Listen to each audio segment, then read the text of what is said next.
to give a little presentation, and this is going to be a little different than what you normally hear in an artist presentation. I'm not going to explain things. You don't explain art. What I'm going to try to do is that I'm going to try to tell stories that are parallel or contrasting to the pieces, and then to in a more general sense. The previous show, before this show went up yesterday, was a show titled "The Long Goodbye" by Heidi Neff Chufa, and the show, in part, was about. It was very timely and very topical. It was about the U.S. elections. It took part. It was a description of what happened between the election in November and the inauguration on January 20th. So it was a very tight time frame, very timely, almost right up to the day, right up to the minute. It was a wonderful show. Most of it was animated. And now this show is just the reverse of a timely, topical show, but it could be in a practical sense, because I'm going to try to go to the end of the universe and back. Hopefully we can come back from infinity. All right? So the title of the show is "The Illusion That Light Travels."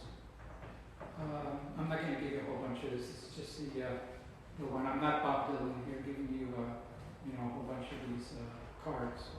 The illusion that light travels. That's right.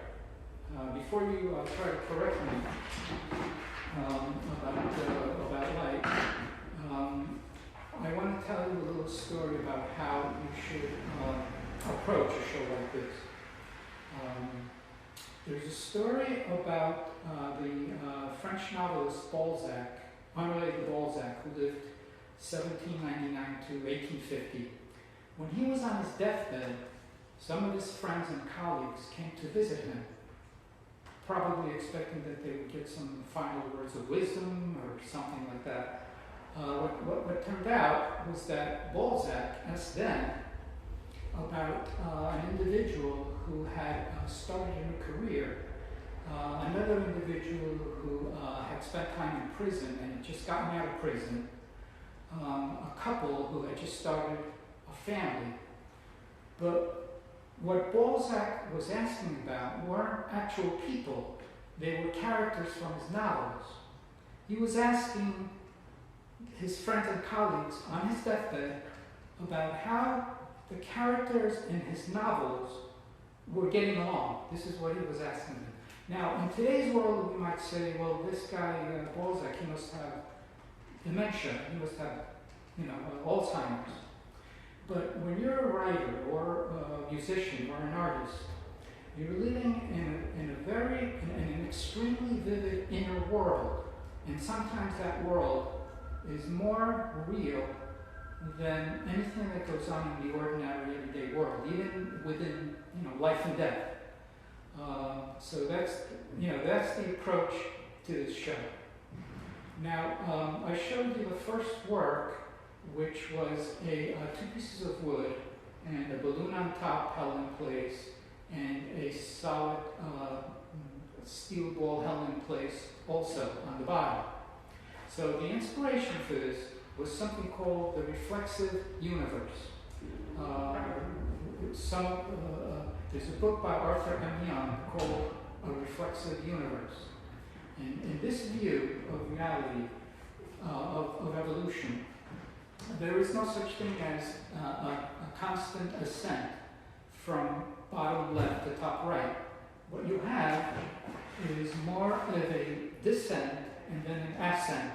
So I'm going to draw this for you, more or less. So in this view of the reflexive view of the world, you have a descent this way, and then you reach a nadir, and then you have an ascent this way. And then, so let's say that the nadir is here. So if this is the turning point between BC and AD, then we would be, if you extend this line, indefinitely, we would be just around here, just barely past, 2000, a little over 2000 AD. So if this goes on for, millions of years, we will be just barely over here, right? Now also from this, you can extrapolate that there are two false paths that you can take instead of this ascent. So you can, for example, make the mistake of returning in this direction, going back in this direction. The other mistake is if you continue on this ascent and you end up down here. So translated to religion, this false path would be if you return back to an old-time religious faith and faith practice like they've done, like people did in the past, which is really no longer appropriate and people can't get enough out of it anymore. So going back to traditional religion is one of these false paths, because you would be going in reverse. The other false path is if you go further down, if you plunge further down this descent and translate to religion, this would be the equivalent of nothing. This would be the equivalent of atheism and agnosticism. So both of these paths would be the wrong paths or the false paths. This would be the true path. Going back to old-time religion would be a false path, and plunging into atheism or agnosticism is also a false path. All right. Now, another part of this show were the four elements. Let me see. The earth, water, or let's say the solid, the liquid, the air, and the fire. And there's really nothing unusual about using those four original elements as they were considered if you go back in the past. Now we have the table of elements and there's over 100, but there's four basic ones. If you go back, just to give you an example, and I'm not comparing myself to him, if you go back to Marcel Duchamp, his last piece, which he spent 20 years on, the title of it was given the waterfall, number one, number two, the illuminating light. So you have there water falling to earth, so you have water and earth, and number two, you have the illuminating gas referring to air and fire. So it's not unusual to use those four elements as part of your work. The other pieces that you saw, the three pieces together, the first one refers to, I'll go back and I'll review everything physically. The first one refers to the organic world, the second to the animal world, the third to the human world, and then the last one, called containment, would be what's left over. And then the three colored pieces that you saw, see evil, hear evil, speak evil, I think that speaks for itself. Now, I want to clear up some things that are usually confused. I'm going to erase this, and I'm going to show something else. I'm going to erase this part. And I'm going to refer to the different ways that you experience things depending on which part of your nature you rely on. So let's say that you only use the feeling part of your nature. So let's do a little drawing. When you only refer to the feeling part of your nature, all you end up with is opinions. Faith in something. Donald Trump is very, very good for showing his opinions. Well, you know what they say about opinions, they're a dime a dozen. So when you only use your feelings, you only use opinions which only you can identify with as an individual.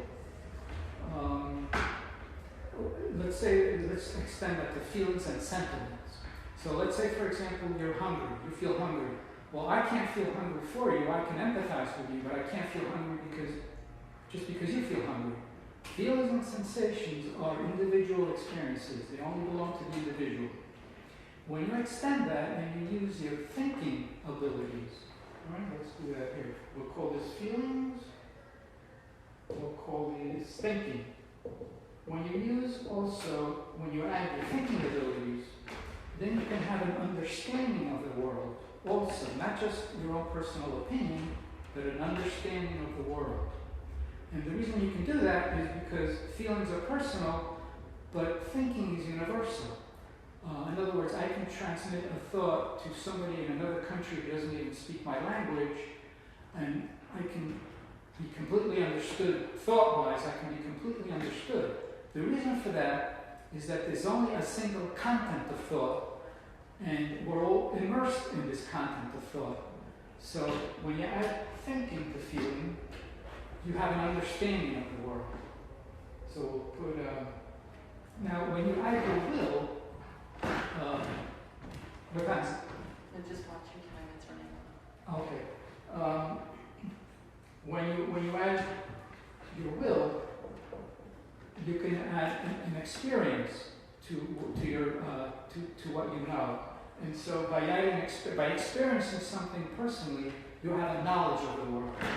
So feelings, thinking, and willing. Feeling, thinking, willing pertains to an opinion, an understanding of the world, and a knowledge of the world. Now I want to turn to the next thing. The next thing that I want to clear up.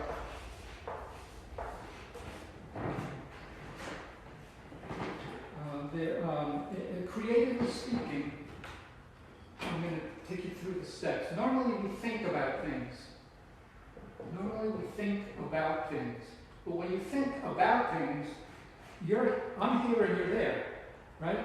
There's a separation, there's a spectator quality to it.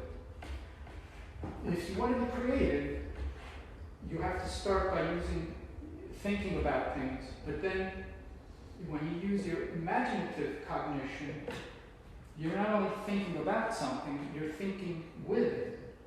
Okay, you're walking in somebody else's shoes. You're thinking with a person or an event or an animal. When you use your inspired cognition, you're not only thinking about or with, you're also thinking within an event, within an individual, within an object or an animal. And finally, when you're thinking in an intuitive way, using your intuitive cognition, you're thinking about, you're thinking with, you're thinking within, and now you're thinking as the event or the person. So I wanted to use that as a description of what you can do creatively. How much time do we have? 3 to 4 minutes. That's it? 3 to 4 minutes. Okay, so I'm going to go. I didn't have time to say everything, but I'll go around once again so that you can see all the pieces. And this way.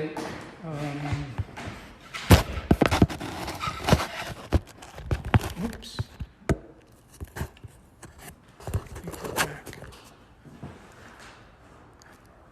Okay. I'm going to go back and go to this one piece here. So you have the phone. You have the 4 pieces describing the elements. You have the so besides the elements.